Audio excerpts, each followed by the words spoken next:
Gabriel Clément, qui es-tu? Que fais-tu? Où vas-tu? M'entends-tu? T'as pas plus compliqué comme question à me poser. Je suis venu passer une après-midi avec toi.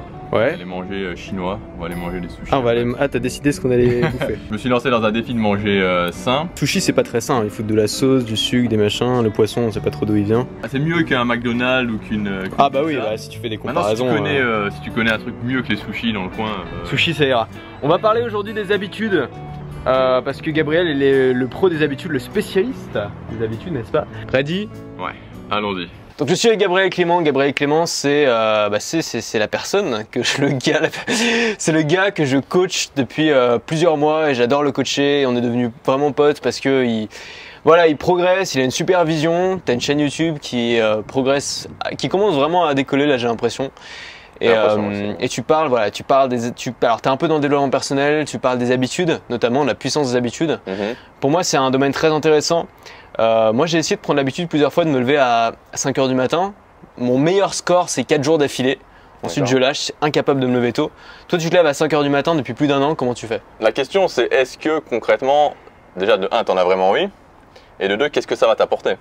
Moi, comment je me suis levé à 5 h du matin, c'est qu'à un moment donné, j'avais suivi une formation sur les habitudes à ce moment-là. Ouais. Et à la fin de la formation, l'idée c'était, ok, maintenant quelle habitude va vraiment apporter une énorme différence dans votre vie? C'est quoi l'habitude que vous pouvez mettre en place immédiatement et qui va apporter une énorme différence? Je me suis posé, j'ai réfléchi et je me suis dit si je me lève plus tôt le matin, si je me lève, alors à la base je ne pensais pas forcément à 5 h, je m'étais dit 6 h, puis après bon je suis passé à 5 h, mais je me suis dit si je me lève plus tôt le matin, alors je me levais vers 8-9 h, je vais pouvoir être beaucoup plus productif. Et donc j'ai mis en place cette habitude parce qu'il y avait une vraie envie derrière, il y avait un vrai objectif derrière, je pensais que ça allait m'apporter vraiment quelque chose derrière. T'as réussi à te coucher tôt du coup tous les soirs? J'ai réussi à me coucher tôt parce que moi c'est le problème, c'est qu'au bout d'un moment je me couche de plus en plus tard et… en fait le truc c'est que oui, au bout d'un moment quand tu te lèves à 5 h pendant plusieurs jours d'affilée, je peux t'assurer qu'à 21 h, 22 h tu finis par vaciller. Ouais. Très franchement. Okay. Après alors, bon peut-être que tu as des problèmes de sommeil qui vont… que toi particulièrement parce que tu as du mal à dormir et ça va au-delà du concept de l'habitude. Mais sinon pour quelqu'un de normalement constitué, je pense que si vous essayez de vous lever tôt pendant 15 jours, à 5 h du matin pendant 15 jours, vous allez voir que 21 h, 22 h. On parle beaucoup de routine matinale. Ouais. Ça fait partie des trucs où j'ai essayé plusieurs fois, genre la méditation, les affirmations positives et tout. À chaque fois, j'ai lâché au bout d'une semaine parce que je voyais pas d'impact et au bout d'un moment, ça me saoulait. Toi, tu as une vraie routine matinale. Est-ce que tu peux nous en parler? Est-ce que tu peux nous expliquer comment tu fais pour la tenir? Alors, ma routine matinale, c'est le matin, je me lève tôt, je prends un bon petit déjeuner, j'essaie de prendre un petit déjeuner sain. Et ensuite, j'ai une petite série de choses que je fais, c'est-à-dire, j'ai créé un vision board en fait. Si vous regardez ma chaîne YouTube, vous pourrez le voir. Un vision board, je me mets devant et donc ce vision board, c'est vraiment les objectifs qui m'inspirent à un niveau émotionnel. C'est-à-dire que ça me fait ressentir quelque chose à un niveau profond. Et je pense qu'un bon objectif, une bonne vision, je parle souvent de vision, c'est avant tout ça. C'est tu penses à ton objectif. Un bon mood dès le matin. Voilà, c'est ça. Donc il y a ça, cette partie-là. Ensuite, des affirmations positives. Je crois que c'est important. Alors qu'est-ce que c'est? Est-ce que tu peux nous le dire? Alors, des affirmations positives, c'est simplement, ça peut paraître un petit peu idiot, mais c'est se répéter je suis le meilleur, je vais y arriver, je suis persévérant, j'ai de la volonté, j'ai de l'énergie. Il ne faut pas le faire en se levant le matin en étant là. Je suis persévérant, j'ai de l'énergie ou en dormant à moitié. Non, c'est vraiment, je me mets devant un miroir, c'est important de le faire devant un miroir et c'est vraiment, je suis persévérant, j'ai de l'énergie, je vais y arriver. Là, comme ça tous les voisins sont au courant. Ouais, il faut pas avoir peur. Bon, alors à 5 h du matin, c'est peut-être un petit peu… Mais t'as une copine, tu la réveilles pas quand tu fais ça? Ah, le sommeil lourd. Le relou, tu es à 5 h du mat. Je suis persévérant. Après, il n'y a pas besoin. Là, je le montrais comme ça, il n'y a pas besoin d'hurler, mais c'est plus dans la conviction que vraiment dans le volume sonore. Alors moi, ça, je le fais. Alors déjà, je le fais en anglais, je sais pas pourquoi, parce que je me sens moins con quand je le fais en anglais. Mais je le fais pas le matin, je le fais à des moments où j'ai besoin de me motiver. Je fais You can do it, you're the best. Tu vois, je me mets comme ça en face de la glace et je me coach comme ça. Je sais pas si c'est utile en fait, mais ça me fait du bien c'est juste le fait de parler avec conviction en fait qui me fait du bien. C'est pas ce que je dis, c'est surtout le fait de parler avec conviction. Ouais, parce que moi je crois vraiment que ça rentre dans le cerveau. Alors évidemment, c'est pas quelque chose, des affirmations positives, une fois ou deux, j'avais eu la question. Je le fais depuis une semaine, 2 semaines, ça m'apporte pas forcément de résultats. Ouais. Non, c'est quelque chose, faut compter 6 mois, 1 an, 2 ans, c'est du long terme. C'est vraiment du long terme, clairement. Mais sur la durée, ça, en tout cas moi je crois que ça a un impact et ça prend tellement pas de temps par jour. Franchement, vous le faites 2 minutes, ça coûte quoi? Ça coûte rien. Alors dans les trucs un peu chiants comme ça, il y a la méditation. j'ai dû essayer au moins 10 fois avec toutes les apps qu'on m'a proposées et tout. Moi j'ai le cerveau qui pense tout le temps en fait, je n'arrive pas à arrêter de penser. Et quand je médite, c'est le moment où je pense le plus et je suis incapable de suivre la voix de la personne pendant plus d'une minute. Est-ce que tu médites et si oui, comment tu fais? Alors j'ai essayé, mais alors tout à fait honnêtement, je n'y arrive pas non plus. T'arrives pas non plus, ok. Donc voilà, je n'y arrive Je pense pas. que c'est vraiment une question de personnalité. Moi en fait. j'ai remplacé ça par la visualisation. Donc Ouais. c'est se concentrer sur un objectif et essayer de ressentir, enfin en tout cas c'est ce que je fais parce qu'il y a plusieurs types évidemment de visualisation, ressentir si on était dans la situation, enfin on est dans la situation, qu'est-ce qui se passe, voilà, qu'est-ce qu'on ressent, à un niveau émotionnel encore. Et au début j'y arrivais pas. Et ce que je me suis entraîné à faire en termes de visualisation pour y arriver, ce que vous pouvez faire si vous n'arrivez pas à visualiser au début, c'est visualiser une situation classique. Donc vous fermez les yeux, vous êtes au supermarché en train de faire vos courses, qu'est-ce que vous allez acheter? Et ça aide vraiment à passer dans ce mode-là et après on peut passer à des choses plus... D'accord, ok. Tu fais aussi pas mal de sport. D'ailleurs, à la base, ta chaîne, ça parlait de musculation. Ouais, à la base, je voulais lancer une chaîne de musculation. C'est quoi ton secret pour aller à la salle tous les matins? C'est alors là, très excellent sujet. C'est une motivation. Non, c'est pas une motivation, parce que j'aime pas ce terme motivation, mais c'est encore une fois, c'est quelque chose qui est en moi. J'ai cette valeur en moi. Ouais. Et pourtant, j'ai commencé, j'ai arrêté. Vous savez, j'ai pas les habitudes, c'est pas venu comme ça. La musculation, c'est vraiment la première chose que j'ai commencé, j'ai arrêté, j'ai commencé, j'ai arrêté, j'ai commencé, j'ai arrêté. Et au bout d'un moment, j'ai continué.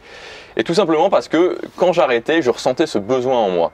Ouais. Et je ressentais vraiment ce besoin parce que j'ai envie, moi j'étais un gros geek, vraiment j'étais pas fier de mon corps, adolescent c'était pas du tout la joie au niveau social. Et je sais pas si c'est une question de revanche, c'est une question, mais ça m'apporte une telle satisfaction, une telle fierté, c'est en moi, donc je sais que j'y retourne tout le temps. T'as la rage quoi. Voilà, j'ai besoin de le faire, c'est en moi. Et le plus important, c'est de définir des visions, des objectifs qui sont vraiment en vous. On a tous ces choses qui sont en nous, auxquelles on peut se connecter. Et quand on les fait, on sait pourquoi on les fait. Au final, on sait pourquoi on les fait. C'est important et c'est une bonne vision, c'est un bon objectif. Parce que si vous n'êtes pas connecté avec votre objectif, vous ne tiendrez jamais. On ne peut pas tenir. Tu dis que t'aimes pas le terme motivation, pourquoi? Parce que la motivation, ça fait partie de Parce que la motivation, ça fait partie de ces choses, de ces facteurs qui vont, qui viennent. On peut créer la motivation, c'est-à-dire que je peux créer maintenant une vague de motivation chez moi. Alors comment tu fais? Ouais, je prends de la musique, j'écoute de la musique, je vais commencer à sentir la vibe de la motivation, et je vais avoir une pêche de fou. Ouais. Je peux écouter un discours inspirant, des gens qui m'inspirent. Donc on peut créer artificiellement la Voilà, motivation. je peux créer la motivation et c'est bien des fois de créer cette vague de motivation, mais il faut pas tout baser sur cette motivation. Il faut pas baser tout sur cette vague de motivation parce que la vérité, elle est dans le quotidien, dans ce que vous faites au quotidien, et on peut pas être motivé tous les jours, comme on peut pas être forcément. Surtout au réveil. On peut essayer d'être heureux au quotidien. J'ai fait une vidéo là-dessus. On peut avoir ce sentiment de satisfaction qu'on avance dans le bon sens au quotidien, mais on peut pas être dans l'euphorie comme ça au quotidien, en train, j'adore ma vie, c'est la fête. Non. Donc la motivation, c'est. J'adore ma vie, c'est la fête. Non mais voilà, Ouais, bien sûr. c'est un fantasme, c'est une illusion de penser qu'on peut être dans une euphorie quotidienne. Généralement, c'est quand on prend la décision de faire quelque chose qu'on a la motivation. Mais la motivation, tu peux pas la garder sur faut savoir que c'est par vague. Donc qu'est-ce qu'il faut faire? En fait, il faut transformer cette motivation en une habitude. Toi, c'est ça ce que tu proposes? Moi, ce que je propose, c'est de pas du tout se baser sur la motivation. C'est-à-dire que la motivation, c'est ça peut être un bon moteur quand même, faut admettre. Oui, ça peut être un bon moteur. On peut être motivé. Décisions. On peut être motivé, par exemple. Bon, après, on peut débattre sur le mot motivation en soi, mais on peut être motivé parce qu'on va voir quelqu'un faire quelque chose et d'un coup, on va sentir cette motivation de le faire. Mais il faut le raccrocher obligatoirement à un côté émotionnel, à quelque chose. Pour moi, là-bas, c'est ça, c'est de raccrocher à un objectif vraiment inspirant, une vision qu'on a de soi-même, de ce qu'on voudrait devenir. Donc avoir quelque chose qui est au-dessus de la motivation, en fait, une vision, et créer des routines et des habitudes pour que ce soit plus aussi difficile que le premier jour, quoi. Voilà, et moi, mon idée, c'est de créer des routines qui, après, permettent de ne plus avoir besoin de motivation, parce que c'est ça le but des habitudes. L'habitude finalement c'est quoi? C'est on a cette vision, on a cet objectif extrêmement inspirant, mais qui concrètement peut pas être fait en une action, même en 10 actions, et on va le ramener à une toute petite action qui va être automatisée tous les jours au quotidien sans qu'on ait besoin de réfléchir et qui va finalement nous demander plus vraiment d'efforts. Alors évidemment les habitudes il faut les maintenir productives, c'est-à-dire qu'on peut pas faire la même chose pendant 10 ans. À un moment donné il faut se poser la question, est-ce que c'est toujours utile de faire ça? Est-ce qu'il faut pas que je change? Est-ce qu'il faut pas que je l'améliore? Mais il y a aussi une capacité, c'est-à-dire qu'au fur et à mesure, on va devenir meilleur à créer des habitudes dans sa vie. C'est très intéressant ce que tu dis. Moi, je crois énormément au pouvoir des habitudes, même si dans ma vie, j'en ai pas beaucoup. Il y a que 2 habitudes que j'arrive à peu près à maintenir vraiment tous les jours.